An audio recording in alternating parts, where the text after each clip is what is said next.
Hey team, you're about to experience my interview with Cody SCHNEIDER. Cody is the co-founder and CEO of SwellAI. SwellAI is a content platform that allows creators to turn audio or video into clips, blog posts, newsletters, and more. It's essentially an AI-driven content repurposing platform that moves between mediums and formats. He is a master of all things AI generated content, and we had a fantastic conversation about where he sees content going, both for creators as well as e-commerce. Welcome to Mentoring Moments. Mentoring Moments is a sub-series of the E-commerce Edge podcast. It is composed of clips taken from Jason's one-to-one and group mentorship sessions. Hello, everybody, and welcome to another episode of the podcast. I've got an absolute banger lined up for you today. We've got Cody SCHNEIDER from SwellAI. He has come on board today as a guest mentor. So welcome to the show, Cody. Jason, thank you for having me. Super excited to be here and talk with you today. I am too, man. You are a reasonably well-known name in the industry. SwellAI is a reasonably well-known platform out there in the, let's just broadly call it underneath the umbrella of AI content platforms. I know that's, everybody has their own idea of what. That's where we're landing. It's AI. I'm starting to call it more and more like the AI content marketing engine. Because that's like really what all these marketing teams are trying to do is like, how do I use these tools to build content like production workflows? And we're obsessed with that. That's what we're building. And that's what we're excited about. Yeah. And look, there's a few threads I'd love to tug on and unpick over the next hour. And one of those is this concept that, especially with AI, first of all, everybody thinks they can easily become a creator now with AI, which I don't agree with. As a creator that's been doing this hard out for 8 years, I don't believe it's possible for everybody could be a creator, but not everybody could be a successful creator. Let's put it that way. 1,000%. But certainly what we saw during COVID, when the TAM for e-commerce exploded, everybody and their dog started up a little Shopify store, and you didn't have to be that smart or that good to be successful enough during that time when everybody had a gun to their head and they had to shop online. Now, when the TAM collapsed and everybody went back to physical retail stores, now all these little mom and pop shops where they couldn't sustain content output, they couldn't sustain a personal brand, they couldn't sustain a community, and they couldn't ultimately create content at scale that would draw people in and make them even want to be part of something special that then could lead to a sale. There's tens of thousands of little pop-up Shopify stores that just went under and just nobody knows how many there were because they just quietly shut up shop and stopped selling. And what I'm seeing nowadays is the whole way in which a buying cohort is created. That whole thing has changed. And the reality is, I actually think the internet on the whole is getting dumber, and I think it's going to get dumber before it gets smarter, because we've had this absolute flood of trash content generated by AI, and your platform helps with that in some respects. It makes it better. And also, look, we'll talk about what your platform does, but before we even get into that, I would love your thoughts on the evolution of content as brand, content as community, and that being the genesis of modern brands versus, oh, hey, I'm going to just go stand up a Shopify store, load up some products, and it's like the Field of Dreams, build it and they will come, because that's not the way it is anymore. Totally. Yeah, I could probably talk for hours on this. So cut me off at any point. But how I view this and how I view brand is the only way to differentiate anymore. Like, products has really become a commodity. E-com is a great example of this, but we're seeing it in software more and more as well. But it's easier than ever to go and clone a product that you find on Amazon that's a bestseller, that you find with Jungle Scout that's a bestseller, right? The same thing is happening in software. It's easier than ever to build these tools, get them out the door. So the only way that you're going to be able to build an audience that trusts you and has retention with you from a customer lifetime value perspective is build content that they find either entertaining or educational, or the powerhouse is when it's both of those things, right? When you can combine those together. And so what we're really obsessed with is, okay, yeah, that's the North Star. This is actually a really hard thing to do. So how do we build these processes so it's not taking a team of 25 people that are doing all this post-production? I can have one or two really good marketers they sit on top of one of these platforms and they suddenly have become superhuman. I always say, okay, what we're trying to do is take a 10x marketer and turn them into a 100x marketer. That's our goal and that's our dream. And we're seeing people use the tool for this, especially when they're in like very competitive spaces. So for example, we have a bunch of clients that are ecom that are in like the nutrition space. And so they have a podcast or they have some type of live interview where they talk to nutrition experts, and they're basically cutting that up into clips for social and quote, et cetera. And they use this as the vehicle to differentiate their product and go deep on their niche. Like one of them, I think, is like a vegan protein powder brand, right? There's a million of those out there. How do you make people trust that yours is better than your competitors? It's by being that, again, that cross-section of education and entertainment. So happy to dive deeper on any of that, but Yeah, and look, I think I and you are examples of that exact thing, right? So I get to have amazing conversations with people that are smarter in many respects than me, or at least in their subject, their niche. They are experts in their area. They get to come on, they contribute to my learning and my education, the learning and education of my audience, but then they also get exposed to my audience, which is maybe an audience that's different to the audience that they maybe have initially built for themselves. And so we get that kind of cross-pollination effect, right? Where I can hopefully bring something valuable to the table by asking really smart questions from really smart people. But also, ultimately, at the end of the day, it starts to establish credibility. It starts to establish trust. It starts to establish a sense of expertise, knowledge, capability, skill. And then at the end of the day, the idea behind this is, well, with my podcast, first, it opens up doors to have conversations I could never have any other way. But secondarily, then hopefully it reduces the amount of hardcore advertising I need to do for my consulting services and various other things I may want to do in my lifetime, right? And so it hopefully becomes a virtuous cycle. And I think if we can, so I drop 3 long form episodes a week, and this ties into exactly what you were saying, right?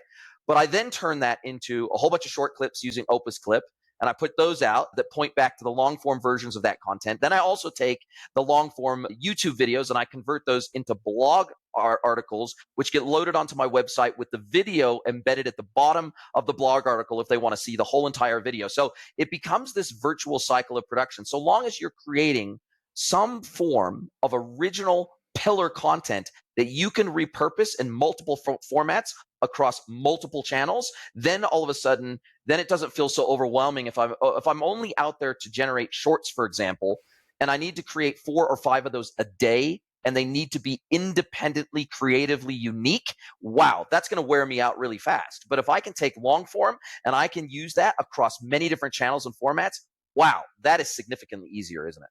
100%. Yeah. That's our whole philosophy, right? Is we're going to make how I talk about this to founders is like you sit down for an hour a week and you record a conversation with somebody that knows way more than you about your niche and that your audience would find interesting.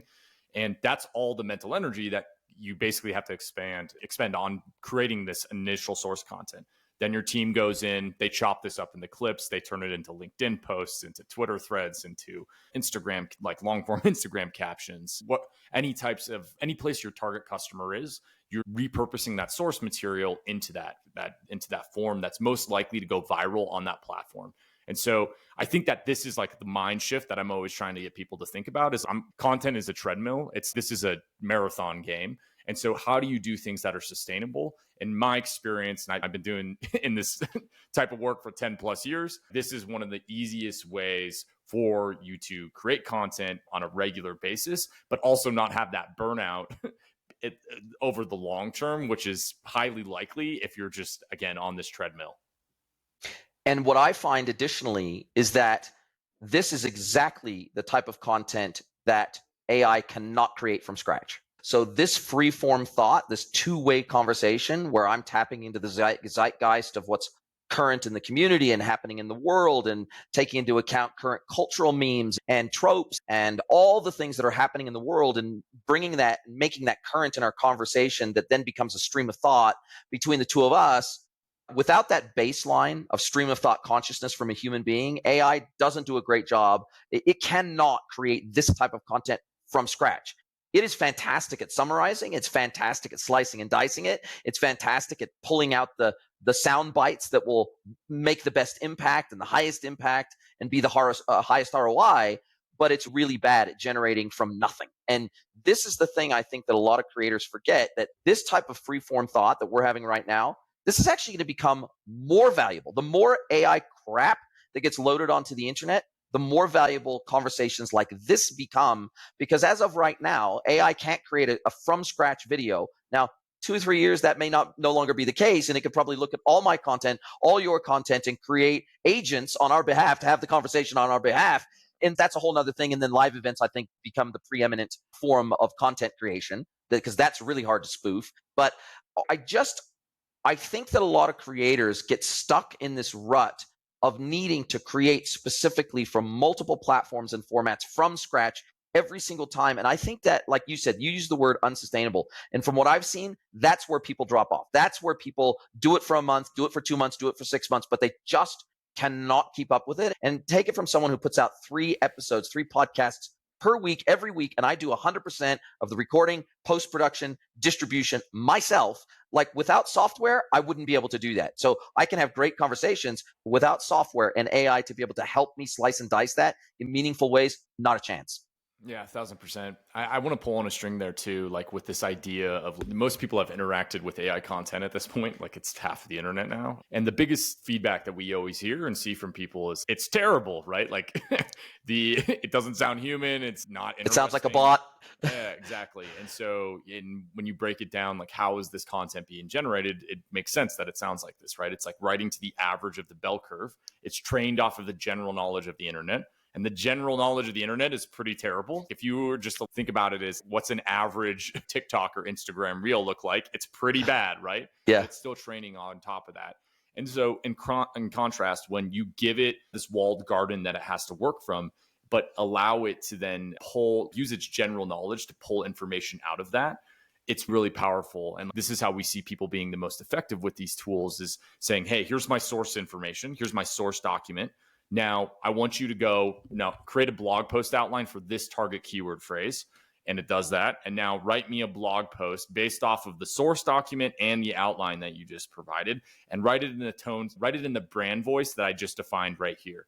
And what we see most of the time is that the outputs that you can generate from that, it's 90% of the way there to being on brand, especially when it's like using the vocabulary that you see found in the transcript, right? Like it has that nuance of how you, Jason, talk.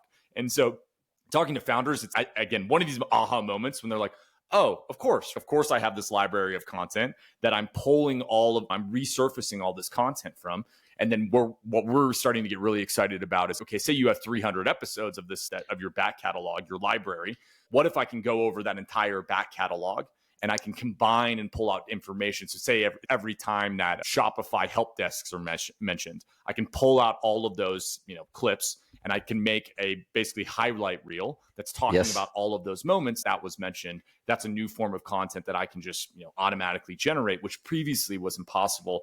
And we see this traditionally in the B2B space in particular, where they have these things called digital asset management systems. Imagine like Google Drive, but for enterprise, for the uninitiated. They're PIMS terrible. and dams. Yep. Yeah, they're terrible. Nobody can find anything in them. Everybody hates using them. It's the standard for how you store content.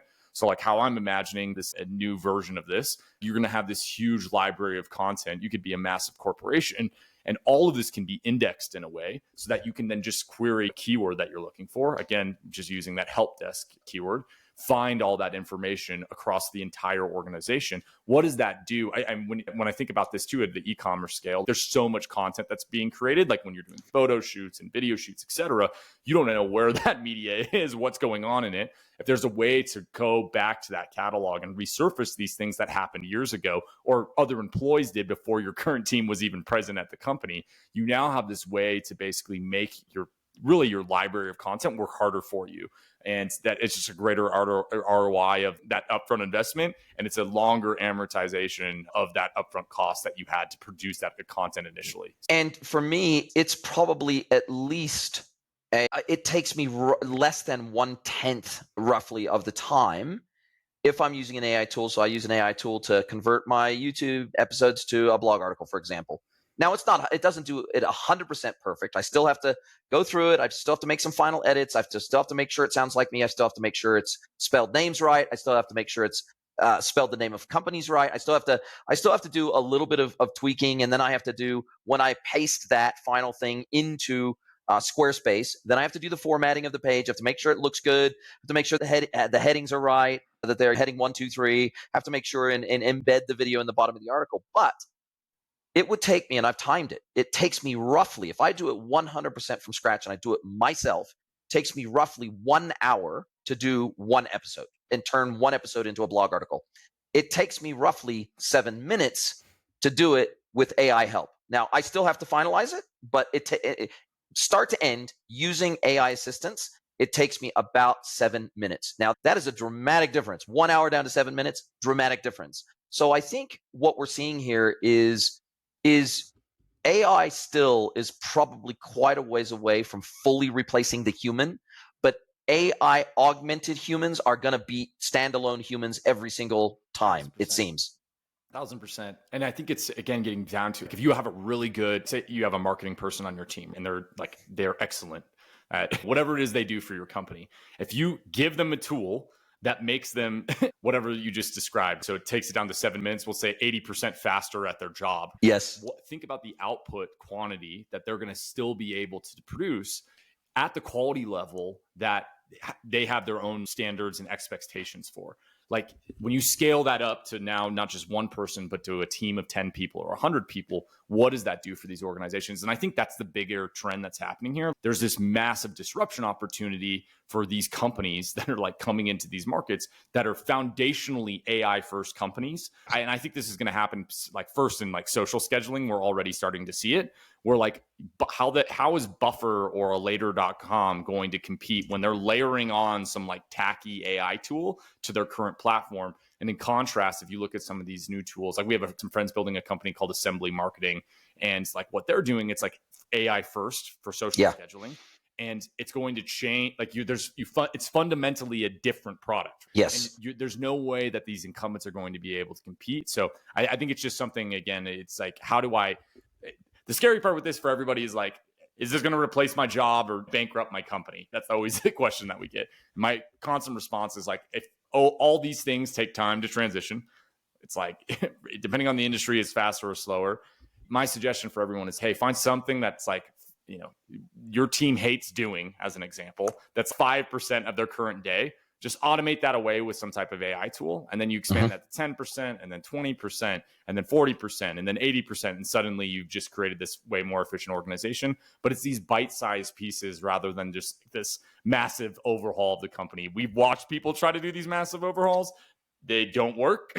Yeah. It's way better when it's just easy. How do you eat an elephant? It's piece by piece. One bite at a time. Bite. Yeah, exactly. So I was just going to say the same thing. You eat the elephant one bite at a time. And we're seeing new incredible platforms like Ocular, OKKULAR. We've had them on the podcast as well. They're amazing. They're basically a machine vision, AI-driven machine vision platform that can basically look at an image of a product and then add the structured product data attributes automatically to it.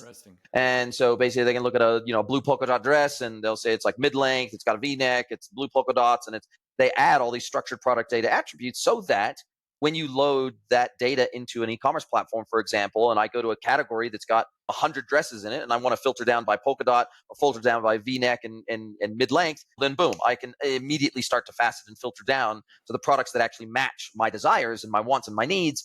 But then taking that one step further, we now have SEO automation tools at scale. And in order for them to work, they have to have structured data. So for them to be able to create those hyper-optimized pages that match very specific keyword-laden queries that are already being made in the search engines, you got to have the structured data. So it's a chicken and egg scenario. So now we can use AI to detect what the attributes of a product are, auto-populate the DAM or the PIM with those attributes, then send those attributes off to an AI-powered SEO platform at scale. Now we're starting to bring AI into kind of every step of the workflow that really brings some serious scalability to something that would have taken a merchandising team. Like they have dedicated, historically, we've had people that are 100% of their day is, especially for fast fashion, when you're adding tons of new SKUs a day, they just sit there and all they're doing all day long is adding these attributes. And they're basically almost like data entry people. And now these merchandisers can start thinking about, how do I merchandise those in a category? Do I promote a specific brand? Do I have a specific seasonal promotion that I'm doing? Am I working with partner brands to be able to share costs and to help promote products that have specific attributes. Now all of a sudden, our merchandisers can do the real work of merchandising product that people actually want, especially through search and merchandising platforms. Instead of them just doing grunt work that adds no value, now they really can add value to the customer experience. 100%. Yeah, I just, again, to piggyback off of that, because it immediately made me think about this. It's like allowing them to focus on the human elements of this that the AI will never be capable of. And that's really what we're trying to do, is we're trying to allow them, like a great example that's simple is like a salesperson. Like if I can automate a BDR and they're just doing all this like research for me on my, potential target customers that I should reach out to. And then my job just evolves into, hey, I'm just handling the human part of sales, like doing calls, answering emails, building relationships with these people. I'm going to be a way more effective salesperson. And so I think it's that same idea, but applied to all these categories. And it's super interesting to hear, again, we're not building really deeply in the e-commerce space, but to hear these things that are starting to evolve. Like we've experimented with all these different like AI tools, because for us, it's what do we incorporate into our product that or leave to somebody else. Yeah, exactly. And that's the hardest thing, right? It's like you can build anything, but to delineate what you should and shouldn't do is the hardest part. But anyway, yeah, super fascinating. Yeah, and how do you, when you start thinking about how you're going to develop your core platform, because there's 11 labs, there's Right Blogger, there's hundreds now of AI-driven content management platforms that do various different things, and some do certain things better than others, but oftentimes they're using the same underlying tech or the same underlying large language models, or they're using it, whether it be Llama or whether it be ChatGPT or whatever. So oftentimes they're using similar underlying tech, but then they are either creating behind the scenes their own unique prompts that are actually running behind the scenes, or they're creating a very vertically specialized piece of technology that works for very specific use cases. And so they're training it on data that is really use case specific. And so they're adding their own layer of value on top of these core large language models or machine vision models, et cetera, that really it becomes a real point of differentiation. It's intentional differentiation, so that they don't just look and feel like every other AI content management platform out there. And so how do you, because you were one of the first of the game. I know I've been watching Swell, and you've been around for a long time. And so, you're not just one of these new bandwagon AI companies. And I really respect that about you. And because you've been doing this for a long time, how do you guys think about continuing to be able to differentiate with the pace at which the underlying technology is changing? This is why I don't sleep at night. The thing that we're most focused on right now is talking to customers. What are you doing? What is your workflow? Like just before we had this call, you're like running through, here's what I'm doing right now. Here's my stack. Here's my stack, right? And like most people, they're like, I don't want to have 8 different things to accomplish one thing. So we're just working our way through that chain and then going deeper on, as we understand how these models function, basically getting them to like work harder at specific things that they're already naturally good at. So as an example, we're finding that Claude versus Llama versus OpenAI are better at certain things. Like OpenAI is terrible at writing LinkedIn posts, but Claude is way better at this for some reason. And it has to do with how the training data set that they have most of the time. And the foundational model itself. Exactly. And for us, I think it's those two pieces, is like thinking about, okay, what are like, and this is how we envision our, basically sustainability, is like, if we can get so ingrained and own as much of that process, that's this like mission critical part of your business, which for a lot of companies, content marketing is mission critical, and be a part of the fabric of how you're doing that workflow. That's like something that we're trying to use as a moat. And this is more like business strategy piece. And then the other component of this, as we get to scale, there's opportunities for us to go and say, hey, like AI is pretty terrible at finding viral clips right now. Just off of the general knowledge that it's trained of. There's some tricks that you can do to basically find good clips. One of these things that you can do is you can say, hey, list the insights from this like source document or this source like file, and then go find me a hook for insight 1. And yes. Now go find me a supporting idea for insight 1, and then you combine those together. And it's this like way you can work around it. If you zoom out, what's the actual way that this should be done, and how will this be done in the future? Like you go fine tune one of these models, and all it does is it trains off of the most viral content on YouTube Shorts and TikTok and Reels. Yep. So it just only looks at that top 10% of the entire platform, rather than just like everything. The whole thing. Exactly. Yeah. And we're starting to see this in SEO content in particular, which is a whole other like bag of Bag of worms. shite in many respects. Exactly. And for them, what they're doing is they're saying, hey, like we're going to fine tune this model, but only off of the front page of Google. So we know what Google likes historically because it's ranking it right now.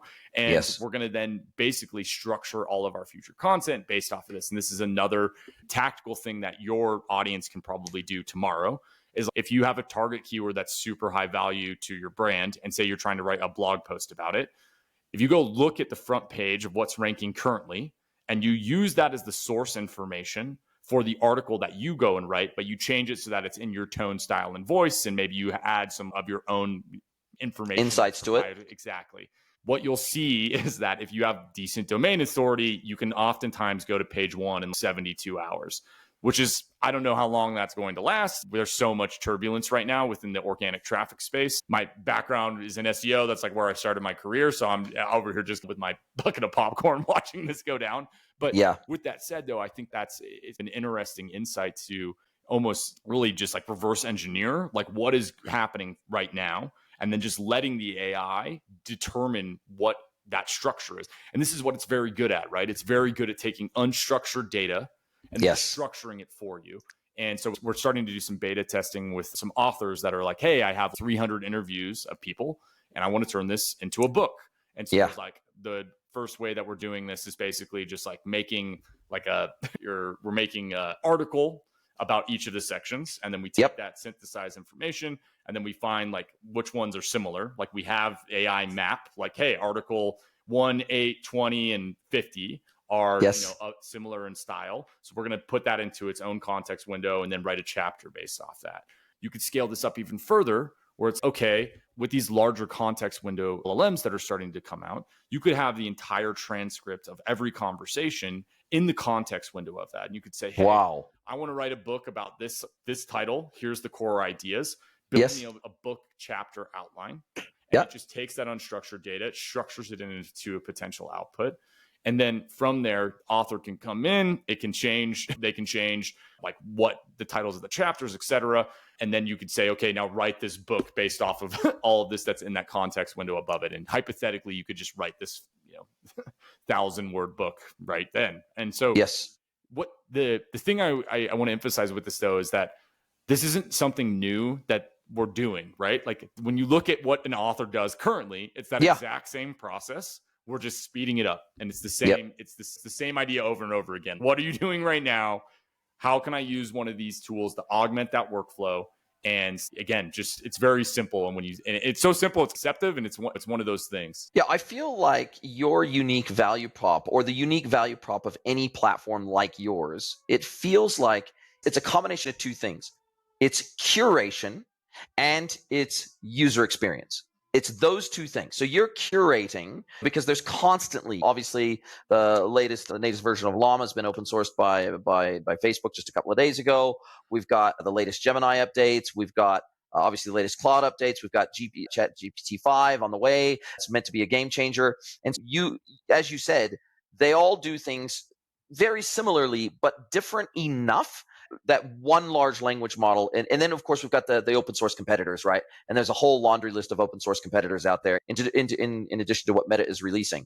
And so, not one of those is dominating all the others. They have their own unique specialization, and as you say, it's not only based on their base training data, but it's also based on the type of experience they're trying to create through that LLM, and it's also the guardrails and the training rails, as we famously saw with Gemini. It's probably the most woke AI on the internet right now because Google is a woke left-wing company. And so as a result of that, their AI is creating woke left-wing generative AI content, unfortunately. So when you want to try to create an image of the founding fathers of America and they're Black, for example, there's something wrong with either the training data, the guardrails, and ultimately the base prompts that are layered over the top of that, or all three. And so now we have this scenario where you as a platform provider have to be conscious about what each of these LLMs are good at and what they're really bad at. and say, look, maybe for this one feature in our platform, we use this language model, but for this feature, we use a different language model. And so you're an aggregator, you're a curator, you're an aggregator, and you have to create a really seamless UI over the top of all of this stuff to make it like drop dead, like to where any idiot could use it. Literally, it's got to be idiot proof, because you got to play to the lowest common denominator of content creator, meaning they may just be starting their content journey. This may be the first podcast they've ever, now I've done, this is my 360th or whatever it is podcast. But when I first started out, I was pretty crap at even asking questions, and I got better along the way. But your platform has to be able to cater for the first time content creator and the seasoned veteran. That must be difficult. Hey team, I have a big favor to ask you. Please pause this episode and send the link of this episode to someone you know that you think would enjoy this content. Really appreciate you spreading the word. This is how we grow. We're not a Joe Rogan. We don't have big, massive advertising budgets, but we absolutely want to grow. We want to get the learnings from all of these episodes out to as wide of an audience as possible, and we need your help to do it. Thank you, and now back to your listening. Yeah, it's a huge challenge, especially when you're talking about a solo creator up to, we work with some podcast networks and like larger media organizations where they have 500 shows. It's a way different use case. They're like, I'm going to write 500 show notes in a week. And one organization. At one organization. And so you have a team of people sitting on top of that. What does that look like, et cetera? So I think for us, what we're trying to think about is what are the common things that people are doing? Like everybody is trying to make clips. Everybody is trying to be on social. Everybody is trying to write blog posts. And how do we make it as simple as possible to basically like 0 to 1 that? And so we have these, we call them templates, but it's like basically like these base templates that as soon as you log into the platform, it just automatically generates content and it will automatically generate clips for you. Those are all modifiable. So an individual that's more, comfortable with all of this and prompt engineering, they can come in and modify those as they get more associated with the platform. And we see a lot of clients doing this, especially in the agency space, where they're like, hey, I have 20 different clients. They all have different brand voices. I'm going to use the same kind of base template, but I'm going to modify that brand voice so that the output is more associated, like what the custom for them. Exactly. And so this is, again, one of the challenges. And like, with every company, you're like, we're still super early stage, right? Like we're a year and a half-ish old. And so the challenge when you're an early stage company is you need revenue now, but you also are like trying to position yourself so that you can sell to enterprise in the future. And so it's this constant juggling act of, okay, what am I prioritizing roadmap wise? Where's the cross section between these people? But I think it comes back to your point of like, how easy is it to get as far as I can to that final product? And that's my filter anymore, is like, what can we do so that it's almost this mindless, I just give it content. And like my analogy I use is I give it oil, this raw material, and then I make aggregate and gasoline and diesel, plastic and everything. That's the mentality that we're focusing or trying to think about with this, is like, how do I make it so that I can just provide that raw material and all of these content outputs just get created? And then even take it further, we're just starting to build in social scheduling. We're probably about a week and a half out from this, from having YouTube Shorts in the product. And then you'll be able to like take the clips right from the AI generated. You can edit the length, add captions, et cetera, and then schedule the title, whatever. Exactly. Yeah. And so again, just thinking about that these workflows that people are already doing, not trying to reinvent the wheel, just focusing on those. And from a solo creator up to a agency, a large media company, they're all trying to do the same thing, right? They're trying to make media, they're trying to get it out in public to be seen, and they're trying to understand the analytics data to know which type of content is the most effective at doing whatever it is that they're trying to accomplish. And so that's this final piece of this whole thing is then, okay, can we pull in the analytics data from all of these companies and then analyze that analytics data and see which clips were the most successful, and then go back to that back catalog and find more clips that are similar to the best performing clips. And it creates this virtuous flywheel. And then do that for SEO, do that for all of these others. And so again, where I see, hopefully, fingers crossed, like what we want to do is build like this, like almost marketing brain type of software. Yes. Where I plug in my Google Analytics, I plug in my Instagram account, my YouTube channel, everything. Yeah. And then you have goals for each of those like campaigns or platforms that you're doing marketing through. And we can be basically that assistant in that process to make content for all those places and be that co-pilot. And hey, we're seeing this work, or we're seeing this trend happen on TikTok. You've got these 10 videos that are similar to this trend. They're in that same idea or category. Like, let's just bubble those up for you. Imagine like a Pinterest feed of here's all of these content potential ideas that you could just go, and your team, again, does that last 10%. They hit publish and now it's live. And so that's how the marketer in me, and also the technologist in me is obsessed with that idea. Can a company market itself?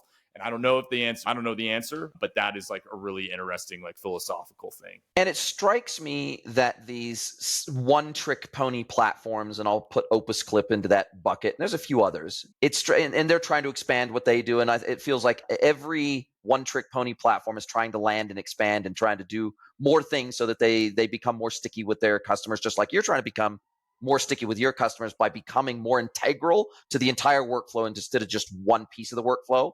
And I've seen it even with Descript. I use Descript, and we're currently recording this on Riverside FM, but they've acquired Squadcast, and it's got a native integration with Descript. So instead of having to download the file and then re-upload to Descript, now it's going to automatically plummet straight into there. So when my current subscription to Riverside runs out, I'm going to switch over to Squadcast because it's just easier, right?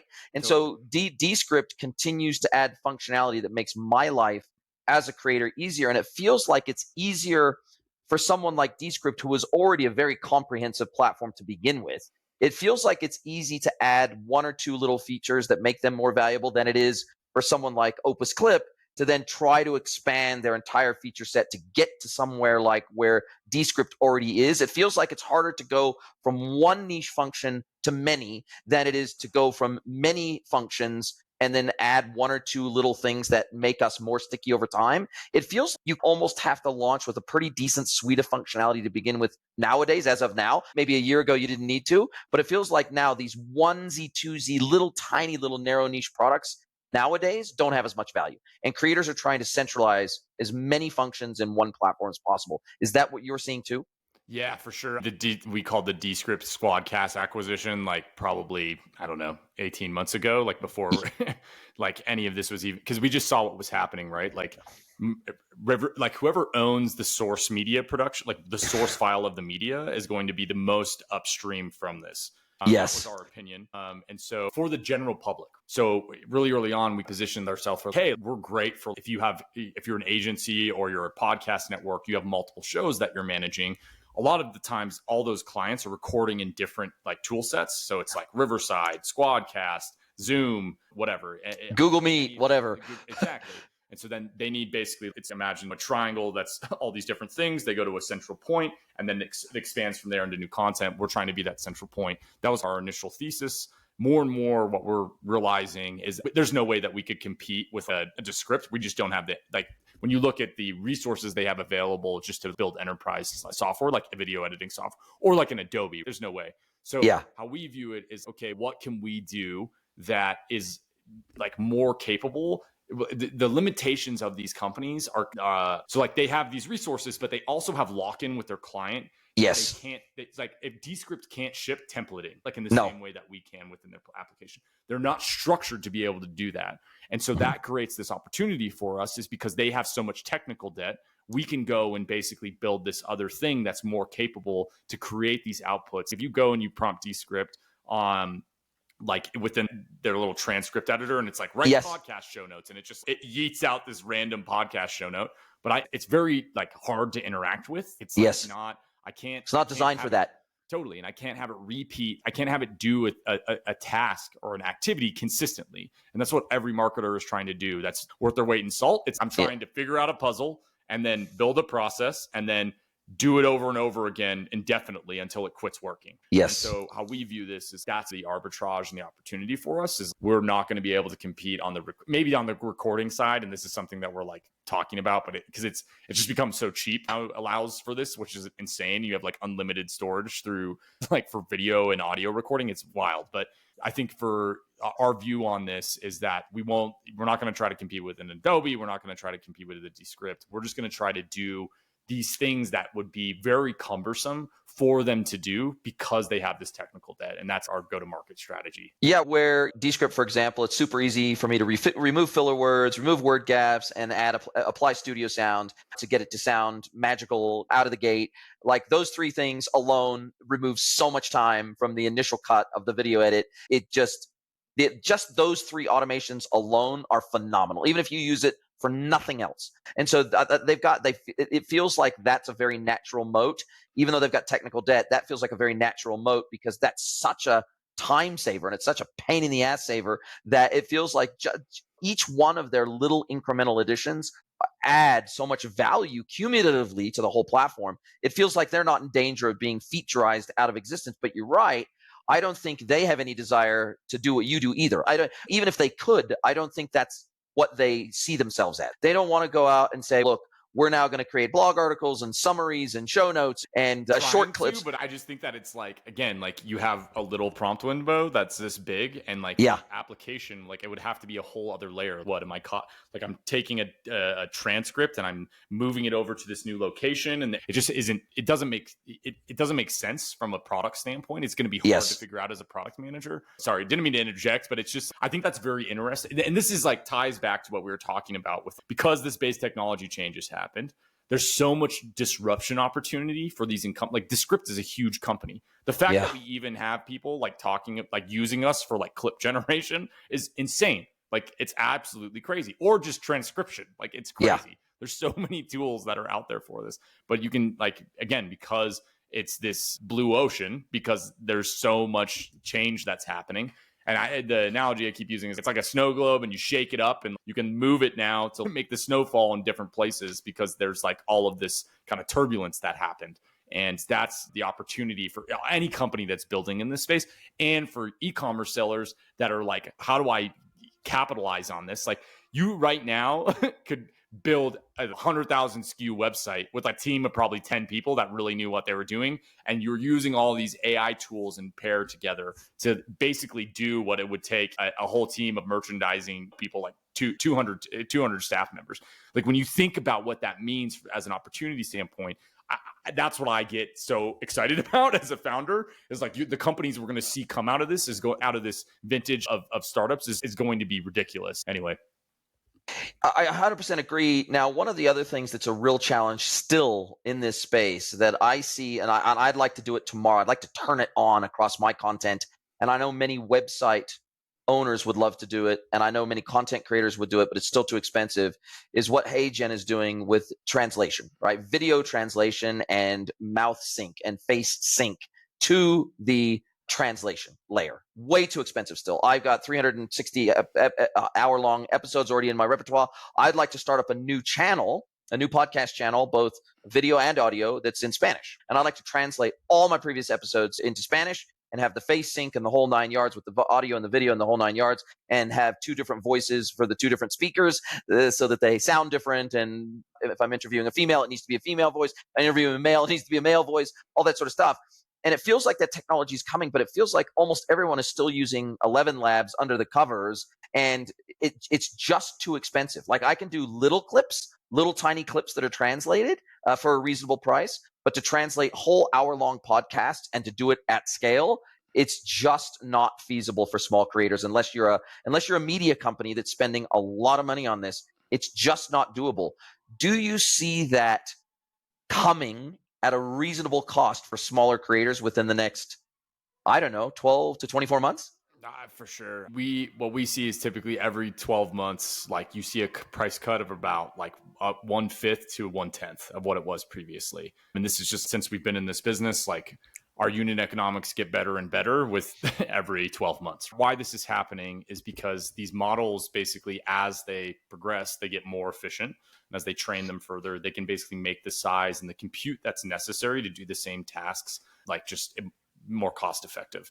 And with all things, it starts out more expensive, and then as time goes on, it basically approaches zero for the cost. And we just have already seen that, like, within our own company. As you apply that to all of this space, I think the biggest challenge right now is, like, there's just not enough compute So Yeah. our friends run this company. It's called SF Compute. If you go to sfcompute.com, it's hilarious. It's just like an HTML website, but they're developers and they service developers. So that's their whole thing. But all they do is they sell training time on like cloud GPUs. So they have these relationships with like large NVIDIA and exactly. And they basically buy a whole year's worth of training time, and then they chunk that up and they sell it to like startups and to researchers and to people that are like, hey, I need to run this set of 10 GPUs for 3 days. So 72 hours of compute time to train this model. And so like for them, they're just booked out. Like they're just like not forever. yeah, basically. And so you can't even get your hands on enough compute to do like these things as quickly as they're wanting to. So I think that's something that's going to be like the limiting factor. But simultaneously, we've already seen like the cost of all this decrease. Like I think it's a matter of time before like you can make a virtual version of yourself and like you give it a rough script outline and it goes and it creates like a faceless YouTube version of you that's just like talking about some topic. I think that's on the horizon for sure. With all these things, it's GPT-5 could come out tomorrow and my business basically evaporates. We know that and we're conscious of it. You're still doing it anyway. Yeah, I mean, it's just honestly like it's just super fun. This is a really interesting like idea, and this really stems from like the past where we all developed this philosophy. Like every company is going to become a media company. That was our view. And we were doing this at this company called Rupa Health. I was like employee 6 there. We ended up taking it from a $20 million valuation to a $110 million valuation in about 6 months. It was ridiculous. It was like one of the fastest growing things I've ever seen. But our philosophy there was like, hey, like we're going to build like this media engine and then repurpose it into all of these different things. Exactly what we're talking about. I needed a staff of like 25 people by the end of it, between all of the contractors and like freelancers and everybody that was like behind the scenes working on this, to basically create this whole content like team. Now content engine. Yeah, exactly. This content engine. Now, to your point, like you as a solo creator have all of the tools necessary to do that exact same thing at the same volume as 25 people. Now, what does that mean as we get further and further with this, as they progress? And to your point, as these tools become more capable, you're going to see, I think it's going to become the standard for 10-person teams that are incredibly gifted and like good at what they do. And they're going to be like easily $100 million companies. That's going to be the new standard, is a 10-person team that's a $100 million company.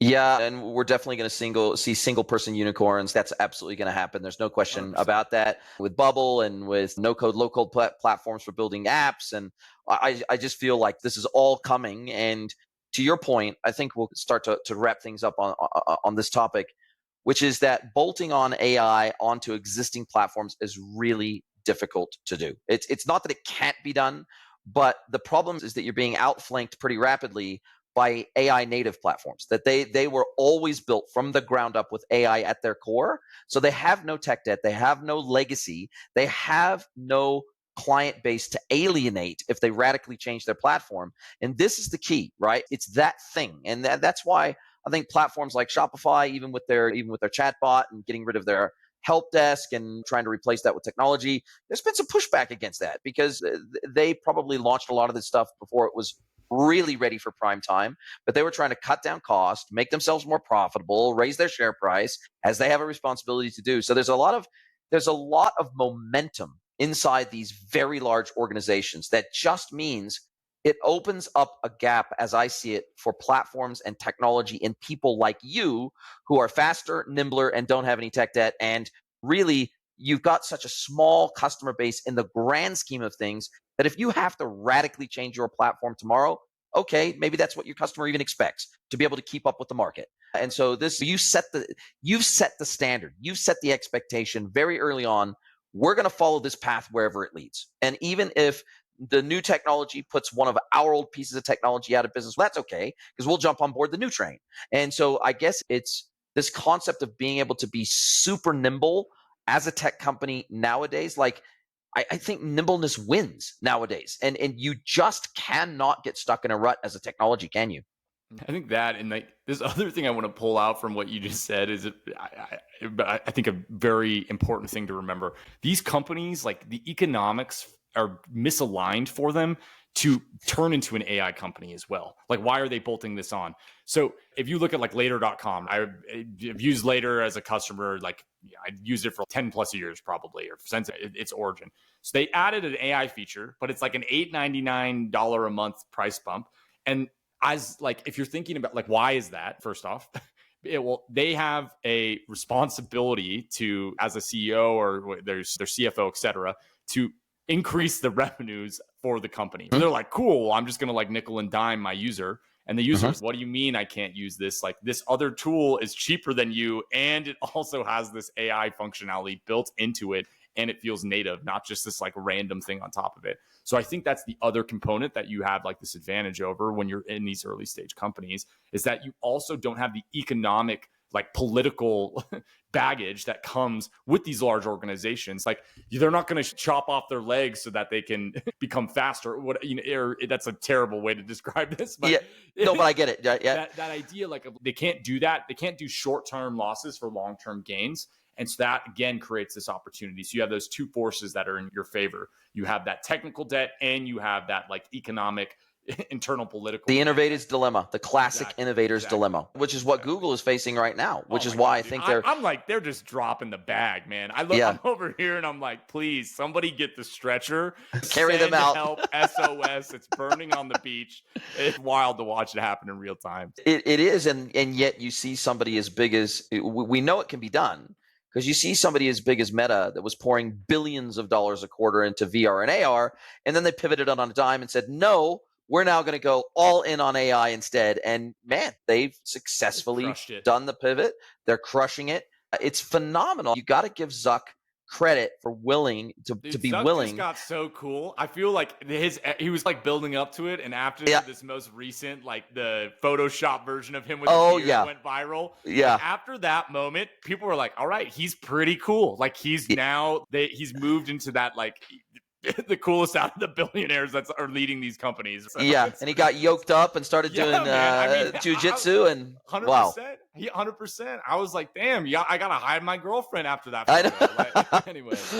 Yeah, it's fun. It's really fun. Listen, Cody, this has been a fantastic conversation. Look, you're right on the bleeding edge of content, commerce, AI, creator economy. I feel like you're at this nexus of the next generation of single person or small team media powerhouses. We look at we look at the Paul brothers, and they're a 1 or 2 man complete package. How do you get a fight with Mike Tyson, and how do you release Prime, and how do you it's mental. How do you become Mr. Beast? And you see some of these, now I know they have all got teams around them now, but when they all first started out, most of them were single person or sibling creators just doing their thing, releasing YouTube videos, releasing podcasts, etc. And now they are spawning brands of their own, right? And offshoot brands of their own. And they are doing partnerships with existing brands to say, look, we're going to give you equity in the company. We don't want you to just be an influencer for us. We want you to be our creative director. We want you to come in and own the whole creative operation inside our organization. And we're going to give you 20% equity to do it. And so I think the legacy brands are going to just have to give away more and more equity to align themselves with existing powerhouse personalities, because this is where the entire market is going, right? You look at Kim Kardashian, and you look at all these personalities, dude, and they are Procter and P&G. I would be so afraid right now, like totally, because traditional TV isn't working, like D2C is, or sorry, user-generated content is. Have no mechanism of doing that and effectively. Yes. And you have these super creators that are coming in. They're like, yo, I'm going to, like, Mr. Beast is a great example, and I love that he's doing this. I'm going to disrupt Hershey's. That is basically what he's saying with and he's doing it. He's winning. Yeah. If you look at how much inventory they're moving, like, it's insane. But now imagine that happens in every category. And you're one of these large companies. Like, there's no way that you're going to be able to win. There's 0% chance. So I think to your point, like, it's just this natural evolution. They're going to have to do these partnerships or buy portions of these brands. Native deodorant is probably a great example of this. Yes. Of like building this viral thing and then selling it to a P&G. But there's this, it's going to be incubated outside of the companies and then acquired by them. Is I think the only way that they stay relevant. But oftentimes those CPG brands kill what they acquired.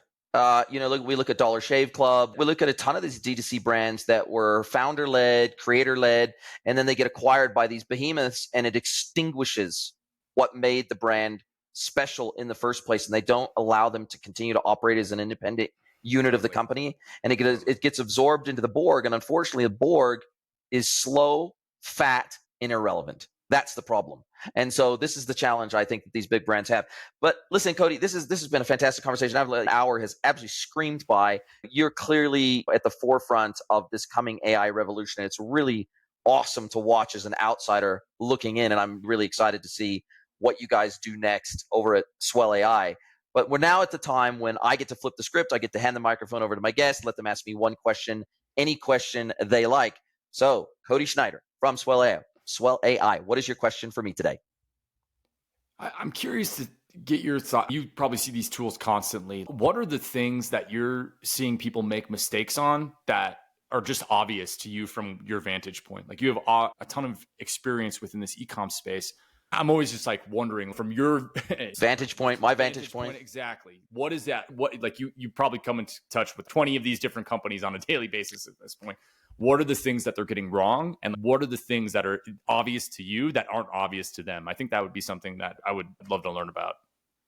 Yeah, from a commerce perspective, I think D2C and B2C brands largely are at the cutting edge of this whole AI revolution. And they're scrambling to try to figure out, how can I incorporate AI into my workflows, into my, not just my content engine, but how can I bring AI augmentation into kind of every process in the business, including my warehouse automation, including my order automation, including my marketing automation, including just absolutely everything across my organization. They really are genuinely thinking about that. And for the most part, they won't. They will achieve AI domination through the platforms that they're already partnered with. So their search and merchandising platform will have AI in it. Their warehouse automation, their demand planning, everything will just have AI in it. And so they won't have to go and sign up for AI on demand through AWS, for example, or Azure. They're not going to have to sign that up, and then they're not going to have their developers integrate that custom into their website experience and their UI. That'll all happen through partnerships.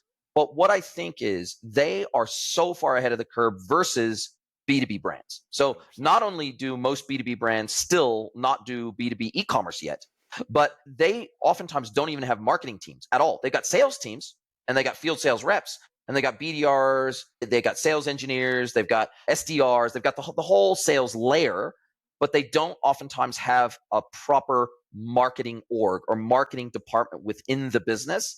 And so they are so behind. They're thinking maybe of AI operationally, but they are not thinking through the lens of brand or marketing at all when it comes to AI.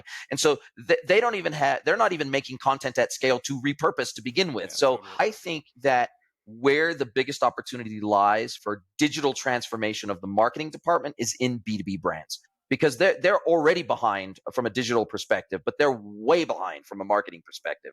So I feel like they already have to poach digital experts for their e-commerce capabilities from the D2C and B2C world. Now they're going to have to poach digital marketing experts from the B2C and D2C world, because they just do not have those capabilities inside their business. And there's very few unicorns out there that know B2B inside and out and know digital marketing inside and out. So they're going to have to cultivate that. They're either going to have to take someone inside who's a marketer or has a marketing bent, and they're going to have to upskill them and train them and maybe put them under the wings of an outside agent. There's no way they're going to have to go to the C. We even in B2B land, we copy what's happening in D2C all the time, right? Like when you look at creator and sponsorships, and like they were doing this stuff 5 years ago, and now we're starting to do the same tactics. I have another follow-up question for you. What are the brands you're most excited about right now in the e-commerce space? Because again, I'm not tapped into this anymore, and so I'm super curious, like who is doing things that you're just like, whether it's in content or just how they're approaching this new world. Like who's doing this really interestingly? It's all the creator-led brands, all of them, all the ones to me that stand out right now, because in e-commerce, it's all about distribution. It's how can we get our products in front of the most amount of people versus a potential competitor? How do we do that? And creator-led brands have natural distribution because they've got a natural audience. And this is the challenge that every single new brand coming to market, and even some very established brands, are having. They're just not getting the cut through. And the problem is that the cost of acquisition through paid digital channels, paid in performance, is so high and climbing so fast that their CAC payback period is so long that it's not sustainable as a brand. And so this is where all of the innovation right now in retail is happening with creator-led brands. That's where all the innovation is happening. There's some innovation around the edges operationally, and with mall-based brands and with pop-up brands and with brands that align themselves. Retail theater brands, like there's a brand called Culture Kings that's originally from Australia. It's actually been bought out by a company in the United States. Their physical retail experience is badass. Like they've got DJs, they've got sports stars because they sell surf and streetwear. And so they get stars in there for autograph signings, and they do special collaborations for special series of clothes. And like they have done a really good job of staying current by making sure that they have their finger on the pulse of pop culture and making sure that they bring the pop culture experience in store. And so when you go to a Culture King store, it's probably more about the experience than it is even necessarily buying something on the spot. You may not buy on the spot. You may shop with them online, but you're coming into the store and being exposed to the brand because of the fun and the retail theater that they're bringing to the retail experience. And I think that this is how brands are going to continue, because it's no longer good enough to simply stand up a store in a mall, put in some pallet racking or put in some hangers, bring in some product, and have salespeople standing behind the counter. That is a dying game, and you're going to really struggle to win without product differentiation and without experience differentiation. You are fucked, and that's just the reality of the game. No, I totally agree. I think the thing that I pulled out from we're seeing these creator-led brands, and yes, they're winning. And naturally, B2B copies D2C, always. That's what we see. So what does that mean for B2B? Creator-led brands are going to be the final outcome. And this has been my thesis already, but like hearing this is like even more of a final nail in the coffin of this is the future, basically. So anyway, This has been super valuable. Thank you so much for having me. If you'd like to get mentored by Jason for free, head over to greenwoodconsulting.net, scroll to the bottom of the page, and click Get Mentored by Jason.